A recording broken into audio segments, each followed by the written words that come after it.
Walking into this extraordinary Brisbane home, it's almost impossible to believe it. But the owners weren't originally sold on the architect's choice of materials for this amazing build.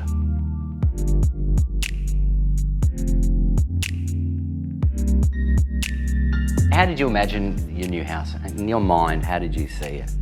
I always found it a bit difficult to imagine from the footprint to what the house would look like. And when Adrian was talking to me about using the block work and the stone on the floor, that was probably the biggest hurdle for me, because I was imagining that it would be a very cold house to live in.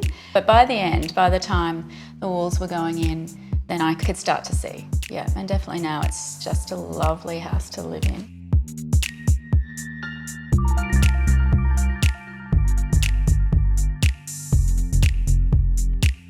How many people do you have here for your housewarming? Oh gee, I don't know, I can't remember. But I remember before that, when we were putting in the stone floor, Adrian said to me, you're gonna like it because it's very hard wearing. And that first housewarming party, it really was. Honestly, at the end of the night, it still looked good.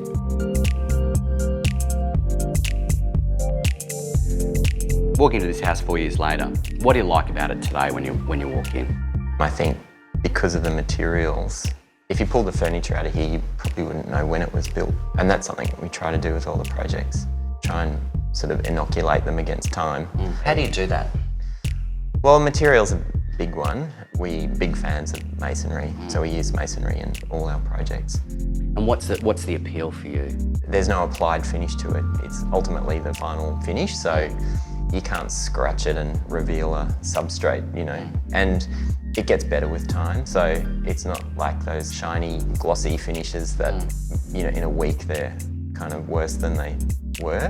Whereas I think the patina of time is something that just makes the masonry more beautiful with age. This block work to me is wonderful, and you talk about it being timeless. And in what way is it timeless? How does that permeate? How does that work? Well, I mean, with these blocks, we played with the coursing heights and the way that the joints are struck to try and appropriate stone. So you'll notice that the height of the blocks alternates as you move up the wall to try and accentuate the horizontal joints. And we tried to evoke the idea of a ruin by where we could putting the window frames on the outside so that you get these naked openings that are kind of pure and raw.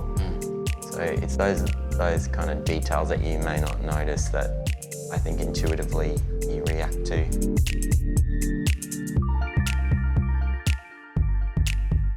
On a day-to-day basis, when you look at it, what do you see? How do you feel about it today? I love the block work. I honestly wasn't sure. That was probably the part of it that I was least confident about. But now I love it. It's almost the opposite to what I thought. I thought it would be really cold, but it's not. It's hard to describe it. It's got a nice warmth to it that I wasn't expecting. And the practicality of living with it is really good. So it's like, unlike plaster where, you know, every mark is a bit of a detraction, it's not really. In fact, it doesn't mark that easily. So just bring the gurney inside to clean it for you.